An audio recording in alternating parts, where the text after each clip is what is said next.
Hello to all CineMaster lovers. Hope you enjoy watching. Let's get started. The movie Holes begins. In the heart of a vast desert under the scorching sun, there was a group digging holes in the sand. Suddenly, a rattlesnake appeared beside them, and one of the boys, who was already exhausted from the tough job, took off his shoe to touch the snake with it. The result was that he died and lost his life. At the same time, in the city, there was a boy named Stanley walking peacefully when suddenly a shoe fell from the sky and hit him on the head, causing him to fall to the ground. Since his father was researching a cure for smelly feet, Stanley decided to take the shoe home. But at that very moment, the police suddenly arrived and said the shoe belonged to a famous baseball player and had been stolen from a charity event. Because of this, the police thought Stanley was the thief. The police then took Stanley to their house and informed his family about what happened. Strangely, Stanley's family wasn't very surprised. Instead, they blamed it all on a curse that had haunted their family for a long time. The police also noticed other suspicious things. Stanley's father had a whole room full of dozens of shoes, and Stanley himself had pictures of that baseball player all over his room. With all this coincidental evidence, Stanley was put on trial. In court, he was given two choices: either go to prison or spend 18 months at a camp called Camp Green Lake for juveniles. Of course, Stanley chose to go to the camp as it was much better than prison. Soon after, the bus carrying him crossed the vast desert full of holes and arrived at a small, gloomy town where all the boys wore uniforms like prisoners. There, Stanley met the warden's right-hand man, Mr. Sir, who explained the camp's work system. The camp had no guard towers or fences because it was surrounded by desert stretching for hundreds of miles with no water sources. That's why no one dared to think of escaping. Stanley received 2 sets of clothes and a shovel to dig with. Every day, he was required to dig a hole exactly 5 feet deep and measure it with the same shovel. The more he dug, the more he was exposed to the harsh sun. Stanley also had to watch out for rattlesnakes and a type of lizard called the yellow-spotted lizard, as they could kill him. Then Stanley met the camp supervisor, Dr. Pendansky, who gave him a tour and emphasized rule number 1: never upset the warden. Pendansky assigned some boys to show Stanley his sleeping place, which still had faint traces of vomit from the boy who died at the beginning of the story. Dr. Pendansky called the boys by their real names, but they called each other by nicknames they had earned there. The youngest boy was named Zero, and he got that nickname because he almost never spoke. When Stanley asked where to get water for his canteen, he accidentally called another boy by his real name, so the boy immediately pushed him to remind him that only nicknames are used here. At dinner, Stanley received his portion of food, which was beans cooked in different ways. A boy named Peter snatched his food and told him he deserved it more because Stanley hadn't dug a hole that day. The boys asked Stanley why he was there, and when he told them he was accused of stealing the famous player's shoe, Zero suddenly asked if there was a red X mark on it. This question shocked everyone. Stanley confirmed it and remembered the trial when the baseball player said he grew up in an orphanage and always donated to charity events. That night, Stanley couldn't sleep and remembered his grandfather's words about their family curse, which was why his father never succeeded in any of his inventions. Even his great-great-grandfather once won a big fortune in the stock market, but was later killed by a famous criminal whose nickname was Kissin' Kate. She had a habit of kissing her victims after killing them, leaving a bright red lipstick mark on their faces. But Kate didn't kill Stanley's great-great-grandfather. She just stole his treasure chest and left him to die of thirst in the desert. The next morning, the boys woke up while it was still dark to start working. Each got a biscuit for breakfast and a shovel, but when Stanley took one, Peter immediately pushed him and took it back. It turned out that Peter's shovel was shorter than the others, and he didn't let anyone else use it. When the group reached the digging site, Mr. Sir explained to Stanley that if he found anything interesting while digging, he must report it immediately, and if the warden liked it, he'd get the rest of the day off. But at the same time, Mr. Sir insisted they weren't digging to find anything specific. It was just a way to build character. Then all the boys started working, sometimes accidentally throwing dirt into each other's holes. Stanley tried to warn everyone to be careful not to throw dirt into his hole, but they all laughed at him. As Stanley dug diligently, he thought again about the family curse. His great-great-grandfather, Ilya, worked on a pig farm and fell in love with the farmer's daughter, Myra. So he went to a local fortune teller named Zeroni for advice on how to win her heart. Zeroni told him to forget about it and go to America to seek his future, but Ilya refused to give up and went to propose to Myra. Her father refused because another suitor had brought a big pig. When Zeroni saw Ilya sad, she took pity on him and taught him a little trick. Every day, Ilya had to carry a small pig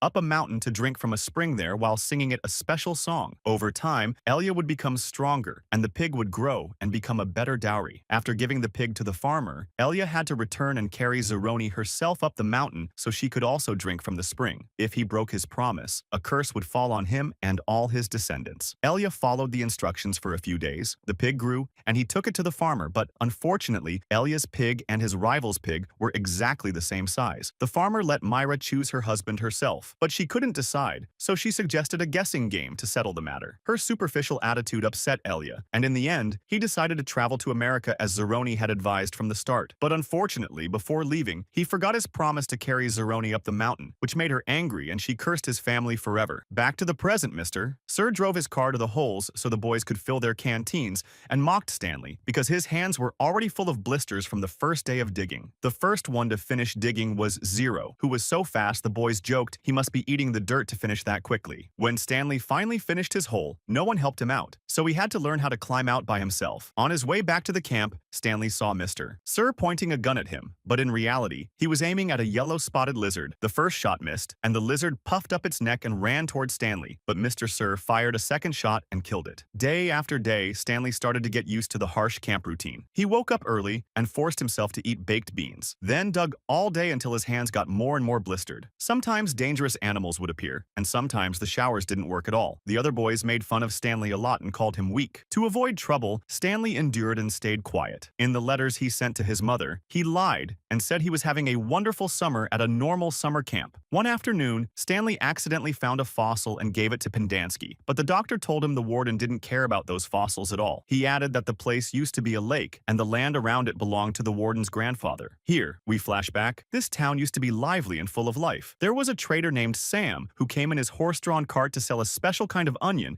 that he claimed cured all diseases and even repelled poisonous lizards. Sam was in love with the town's school teacher, Catherine, and always brought her a special bag of onions. In return, Catherine gave him a jar of peaches she had made herself. Most of the town's men admired Catherine and didn't like the special attention Sam got from her. One rainy day, Catherine had to send her students home early because the school roof was leaking, and Sam came to fix it. Thanks to this, he had more chances to be with Catherine, and they gradually grew closer. Then he started helping repair other broken parts of the school. Every night, when Catherine taught the adults, Sam saw the men harass her with rude comments. The warden's grandfather, Walker, even directly asked her out, but her rejection angered him a lot. Gradually, the school building became the nicest in town, but Sam lost his mule and had to use a boat instead. On another rainy day, Sam and Catherine finally got up the courage to kiss each other, not knowing that Walker saw them, and immediately spread the news throughout the town. Within hours, the town's men gathered and burned down the school as punishment. Catherine ran in panic to the sheriff for help, but he was drunk and even asked her to kiss him too. When Catherine pushed him away, he mocked her, insulted Sam, and reminded her that relationships between different races were illegal and that Sam would be executed. Terrified, Catherine ran to warn Sam, but it was too late. He was shot and killed while in his boat. Sometime later, Catherine returned, shot the sheriff, and then gave him the kiss he had always wanted. After that, she left town and became the famous outlaw known as Kissin' Kate Barlow. Back to the present, Stanley is told that next time he finds something, he must give it to him. Later in camp, Stanley accidentally bumped into a boy who always bullied him, and they almost fought, but the other boys immediately intervened. From then on, Stanley gained the group's respect and was given the nickname Caveman. He even got a better spot in the waterline. Shortly after, Stanley received a letter from his mother saying his father's experiment was still failing and the landlord might evict them soon. At the same time, Zero saw Stanley reading the letter and confessed he never learned to read and asked Stanley to teach him. Stanley refused, saying he wasn't a good teacher and was too tired at the end of the day and needed to rest. Another time, while digging, Stanley suddenly found a small object engraved with the letters KB. The boys guessed it might be a bullet casing, but it was too thin. Peter snatched it immediately despite Stanley's objections. When Pendanski saw it, he reported it to his boss right away. The warden appeared quickly, and all the boys were amazed because she was a beautiful woman. She was very pleased with the discovery,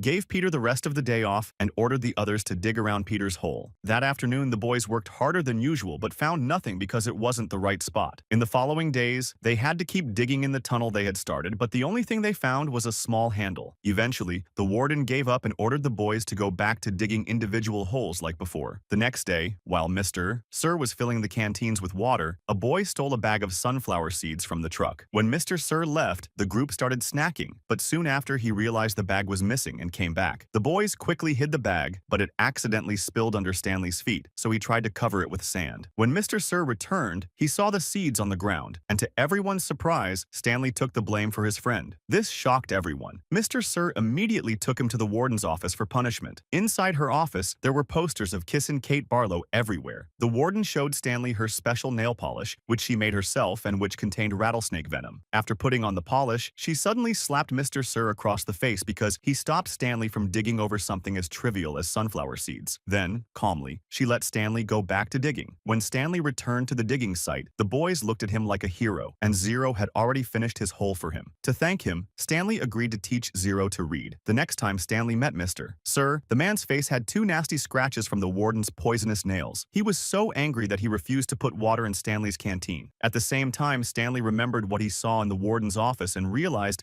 that the small metal tube he found was actually Kissin' Kate Barlow's lipstick. Here we flash back again. Kate was killing people connected to Sam's death and the burning of the school, but she also stole a lot. After she took the treasure chest from Stanley's great-great-grandfather, she buried it where the lake used to be. While she was resting, she was caught by Walker and his wife. By then, the town had fallen apart after the lake dried up on the same day Sam died, and they sank into deep poverty. Instead of killing them, Kate chose a sweeter revenge. She let a lizard bite her and took the secret of the treasure's location to her grave. That way, Walker and all his descendants would keep digging forever in the empty desert for nothing. Back in the present, Stanley started teaching Zero to read and write. Zero revealed that his real name was Hector Zeroni, meaning he was a descendant of the fortune teller Zeroni from long ago. Because Zero dug very fast, he started helping Stanley, which made the other boys jealous. One afternoon, Zero talked about his mother, saying she worked very hard to raise him but one day suddenly disappeared. And since then, Zero had lived on the streets. Shortly after, one of the bullies started picking on Stanley again, saying he only finished his holes because he got help. Stanley confronted him, and Pendanski even encouraged them to fight. While they were wrestling on the ground, Stanley quickly lost, and that made Zero step in. To save his friend, and he almost killed the other boy, Pendanski fired a warning shot to stop them. Soon after, the warden appeared. The boy said that Zero was helping Stanley dig, but Stanley quickly clarified that it was in exchange for teaching Zero to read and write. However, the warden got very angry,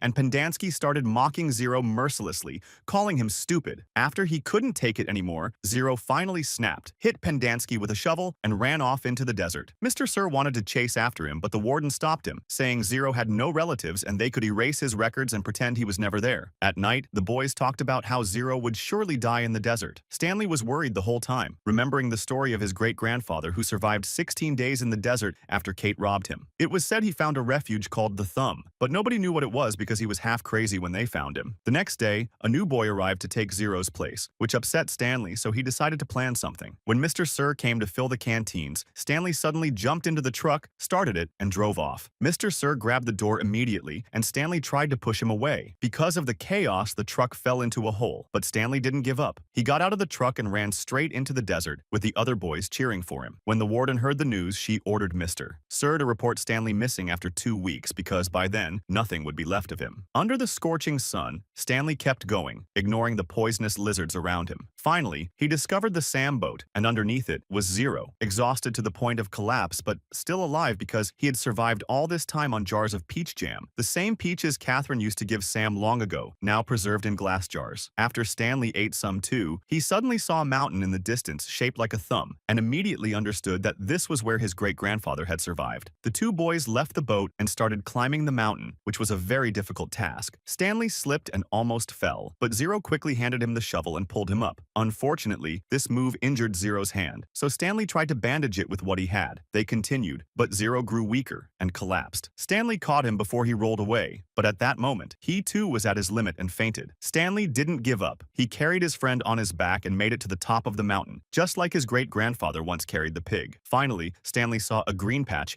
and discovered a small spring with clean, fresh water and Sam's distinctive onions. Zero immediately woke up, and both of them ate and drank to regain their strength. Stanley even sang his family's favorite song, not knowing it was the same song sung to the pig, passed down from generation to generation. Now, Zeroni's spirit could finally rest in peace, and since the curse was broken, Stanley III, the father, succeeded in his invention and found an effective cure for foot odor by mixing peaches with onions, making the whole family overjoyed. The next morning, Zero made a big confession. He was the one who stole the shoes. He saw the shoes when they were being donated to the shelter and took them, not knowing they were so famous. But the police chased him, so he threw them off a bridge, and by coincidence, they landed on Stanley. The next day, Zero was arrested for stealing shoes from another store. Stanley wasn't upset. On the contrary, he saw it as fate and was glad it happened. At the same time, Stanley's lawyer arrived at the camp to take him after the court confirmed his innocence. The warden angrily kicked out the lawyer, but the lawyer promised to return with support. As for Stanley and Zero, once they recovered, they went back to the digging area and went to the hole where Stanley had found the lipstick tube. After hours of digging, they were overjoyed to discover a treasure chest. At that moment, the warden and Mr. Sir found them, but a group of poisonous lizards immediately surrounded the boys and the chest to protect them. The warden decided to wait until the lizards bit the boys and killed them. She told a story about how her grandfather made her dig even on Christmas Christmas when she was a child. The next morning, the lizard still hadn't bitten the boys. The waiting was suddenly interrupted when the lawyer returned with the police. The warden made up a story, saying the boys had stolen the chest from her office and escaped, but Zero proved the truth by pointing to the name engraved on it, which was Stanley's grandfather's name. After that, they returned to town, and the lawyer put the chest in her car before announcing that they were leaving. But Stanley refused to leave the camp without Zero, so the lawyer asked for Zero's file. When they discovered the file was missing, the police ordered an immediate investigation and found out that Mr. Sir was a wanted criminal, and Pendansky was not a real doctor, so both were arrested, along with the warden. At that very moment, it started to rain after years of drought, and the boys ran outside to celebrate with joy. A few days later, Stanley and Zero, with their families, opened the chest, which contained a huge fortune, including stocks of enormous value. Stanley wanted to split the treasure equally with Zero, and the family agreed. The first thing Zero did with the money was hire a private investigator to find his mother, resulting in a very emotional reunion. Shortly after, the camp was shut down, and the boys were sent to places that provided real counseling and treatment. Stanley's family and Zero's family moved next to each other in a fancy neighborhood. Their friends from camp visited them often, and Stanley's dad's invention became a huge success. The famous baseball player became the family's spokesperson, proving that everything was connected from the start. And that's the end of the movie. See you in another summary, and thanks for watching.